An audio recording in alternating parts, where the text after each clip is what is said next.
am Lucretia Holmes, and today I'm going to be interviewing Vicky, who is a coworker of mine in the emergency room. Vicky, how long have you been working in the ER? I have been at St. James Hospital working there for 15 years at this point in time. Okay. So you've seen a lot, and you've taken care of a lot of patients who are on mechanical ventilation. Absolutely. Okay. What are your views about mechanical ventilation and brain dead patients? It's really difficult. I think families need to make their decisions, and I think that having advanced directives ahead of time is always very helpful for patients to have that, because it kind of takes the weight off the family as to how to make a decision. Then I think that it's easier for family to say, okay, these are mom and dad's wishes, or this is my loved one's wishes, and that takes the stress off of them, and they don't have to worry about doing that. It's very time consuming to take care of a patient on a ventilator. There's a lot that goes into it. You're watching your settings, you're making sure their sats are okay. A lot of times, if we tube them right then and there, we have to use something to sedate them, things like that. It's a lot of work to do all of that, and with the help of respiratory, I don't think we could do it without them. So. Okay. So you're definitely against life support for patients that have a negative EEG.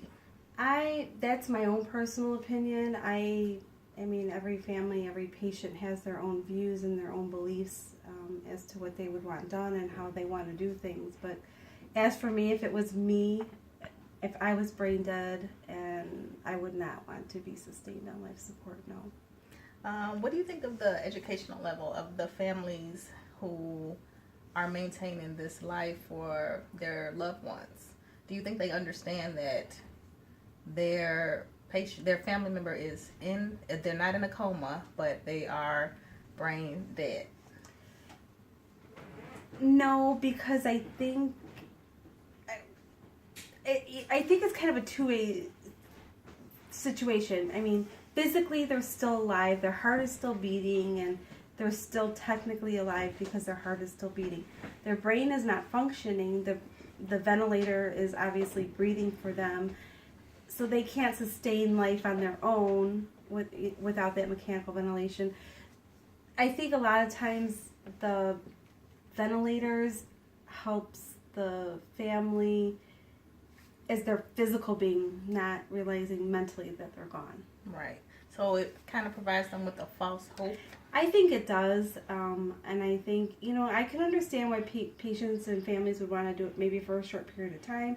If somebody's coming from out of town, that way they get to say their goodbyes, they get to do what they would, handle it the way they need to handle it, and that's okay. But to put a patient, I think, on a ventilator for many, many, many, many years, I would not want to do that, and I would not want that to be done for me. Yeah. So what do you think normally is the time frame for when they should basically pull the plug? I think that's an individual preference. I mean, if you have somebody that's got to come from overseas, or you got somebody that, coming from here or there, I think as long as everybody gets to say their goodbyes and everybody has that chance, that's a good thing. I mean, we've had a personal experience with that, and I'm glad that we got to be there to say our goodbyes and do that. And we had like a 2.5 hour drive to get to where we needed to get to, but they waited for all of us to get there, and we did it. And it was really difficult for us to do, but we all knew that for us it was the right thing to do. Yeah. So definitely, what is your opinion about advanced directives? Everyone should have one, or? I definitely believe everybody should have those. I think that saves a lot of decision making on the family's part. And sometimes families don't always agree. I may want something, my sister may want something else, my brother may want something else, and everybody has their own opinions. But I think that if things are written ahead of time and it's the patient's wishes, the family member's wishes, nobody can argue with that, because you can fall back on this is what that person wanted. Absolutely. Well, whose responsibility do you think it is to let the family know that their family member is negative on the EEG? There is no hope of coming back. Who should educate the patient's family about this? I think the physicians need to be involved in that, definitely. I think nursing can be there as a support, but I think, a higher person for support, I think, is pastoral care. I think pastoral care needs to be part of some of that, especially if they are a religious family, or they just need that peace of mind knowing that, they've gotten their last rites, or, they've gotten their last prayers, or whatever it is that they believe and that's what they need. I think that higher level of, religious belief, whatever it may be, is there for them. Okay.